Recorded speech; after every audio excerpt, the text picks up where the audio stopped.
यही तमन्ना है।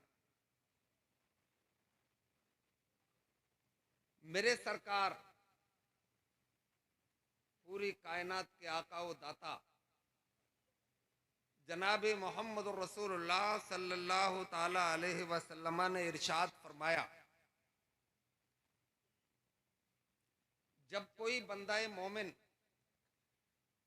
वुजू करता है और मुकम्मल वुजू करता है, यानी हर उज़्व धोते वक्त पढ़ता है बिस्मिल्लाहिर्रहमानिर्रहीम, और जब उसका वुजू मुकम्मल हो जाता है तो फिर वो अपनी शहादत की उंगली उठाता है और काबे की तरफ को रुख करता है और पढ़ता है अशहदु अल्ला इलाहा इल्लल्लाहु वहदहु ला शरीक लह व अशहदु अन्ना मुहम्मदन अब्दुहु व रसूलुहु। तो अल्लाह तबारक व ताला उसके लिए जन्नत के 8 दरवाजे खोल देता है, वो जिस दरवाजे से चाहे जन्नत में दाखिल हो जाए।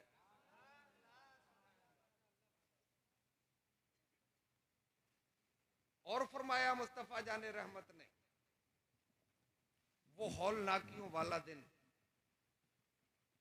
वो हश्र का मैदान,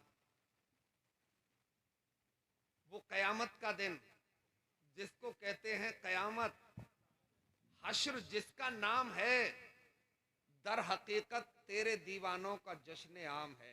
बेशक बेशक। और आला हजरत ने तो इसे इस अंदाज में इरशाद फरमाया,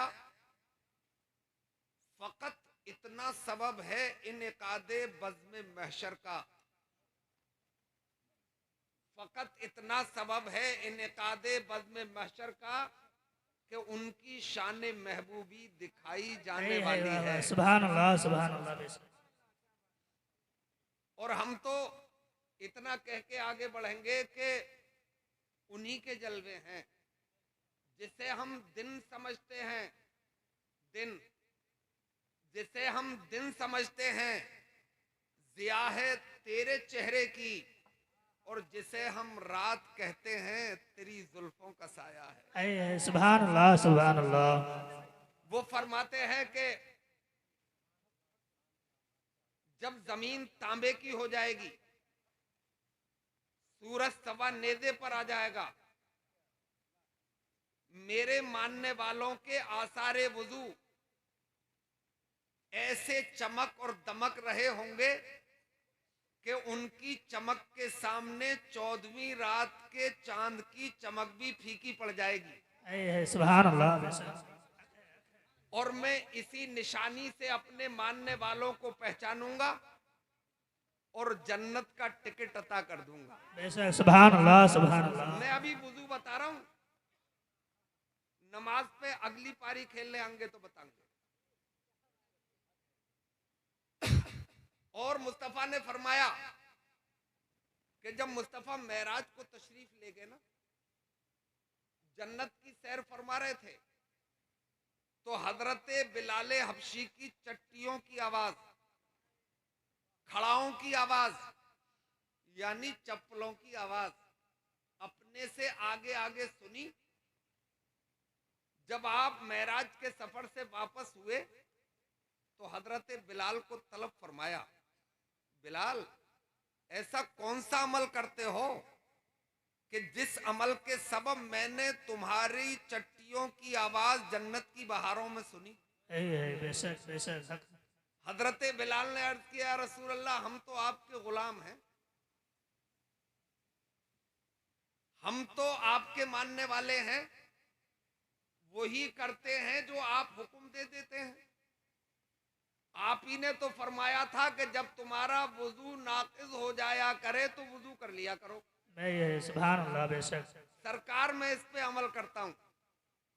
मुस्तफा ने फरमाया, हाँ हाँ बिलाल, तुम इसी अमल के सबब जन्नत की बहारों में थे, सुभान अल्लाह जन्नत के सुभान गुलजारों में अल्लाह। थे।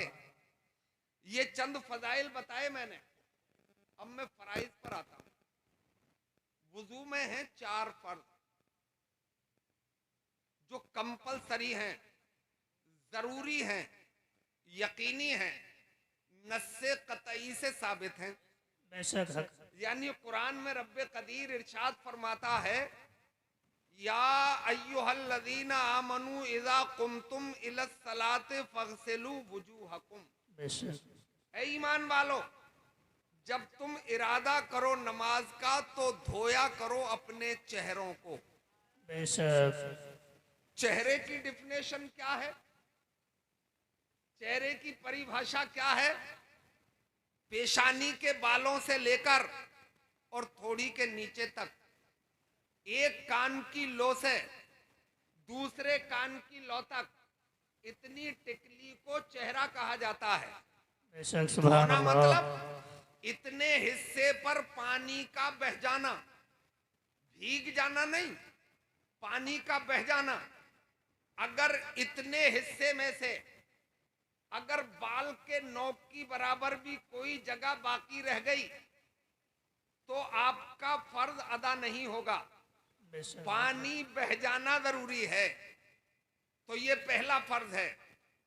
अब हजरात एक बात पे गौर करो, हम तुम मिलके मंथन कर लें कि वुजू कभी चेहरे से तो नहीं टूटता,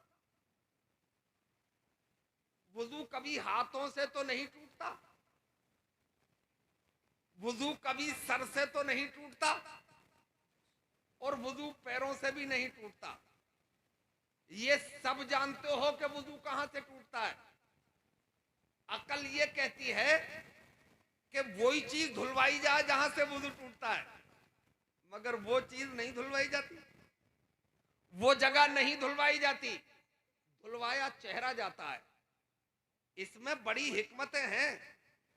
फेलुल हकीम ला यखलू अनिल हिकमा, हकीम का फेल हिकमत से खाली नहीं होता। बेशक बेशक हजरात चेहरा धुलवाया और चेहरा धुल गया और उसे फर्ज करार दिया। अब इसमें हिकमत क्या है? अभी 10-12 साल पहले की बात है कि पूरी दुनिया के पागल खानों पर सर्च की गई, तहकीक की गई, तो पता ये चला कि पूरी दुनिया के पागल खानों में मुसलमान सिर्फ 2% पागल पाए गए और 98% दीगर अक़वाम के लोग पागल पाए गए। है वाह वाह क्या बात हजरात, है। रेशियो बहुत कम है, तादाद बहुत कम है। हम 2%, बाकी मज़ाहिब के लोग 98%।